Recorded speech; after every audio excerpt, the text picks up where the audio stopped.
नमस्कार, श्री स्वामी समर्थ. आज आपण या व्हिडिओमध्ये बघत आहोत जो काही गुरु वक्री झालेला आहे या डिसेंबर महिन्यामध्ये आणि 11 मार्चपर्यंत गुरु महाराज ज्युपिटर वक्री असणार आहेत.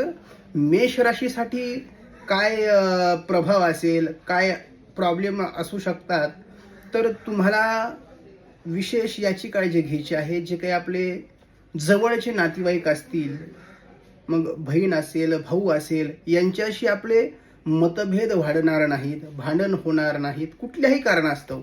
तर तुम्ही अगोदर याची काळजी घ्यायची आहे.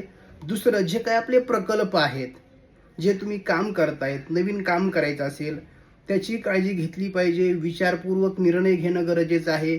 जे काही आपले पेपर आहेत, जर तुमचे पेपर वर्क असेल, मग घराची रजिस्ट्री करायची असेल किंवा तुमचे व्यवहाराचे पेपर असतील, तर ते काळजीपूर्वक करायचं आहे. लेखन, कम्युनिकेशन याच्यामध्ये अडथळे निर्माण होऊ शकतात. त्याचबरोबर जे काही तुमचे प्रवास आहेत, कुठं जायचं असेल, यात्रा असेल, बाहेर विदेशामध्ये जायचं असेल, याच्यामध्ये तुम्हाला अडथळे येऊ शकतात. जर तुम्हाला पॉसिबल असेल तर जे काही आपले महत्त्वाचे कामं आहेत या प्रवासामध्ये जर करायची असतील तर पुढे ढकलली तर चांगलं आहे. जर नसतील तर काळजी असंही असू शकतं की आपण ते पुढे ढकलू शकत नाहीत काय कारणास्तव, तर काळजी घ्यायची आहे. कॅन्सल नाही केलं तरी चालेल, परंतु काळजी तुम्ही घेणं गरजेचं आहे. तर तुम्ही काय केलं पाहिजे, तर काळजी कुठली घेतली पाहिजे अजून, तर गैरसमज टाळले पाहिजेत. उगाच कोणाबद्दल गैरसमज करू नये. त्याचबरोबर तुम्ही या कालावधीमध्ये संयम ठेवणं गरजेचं आहे.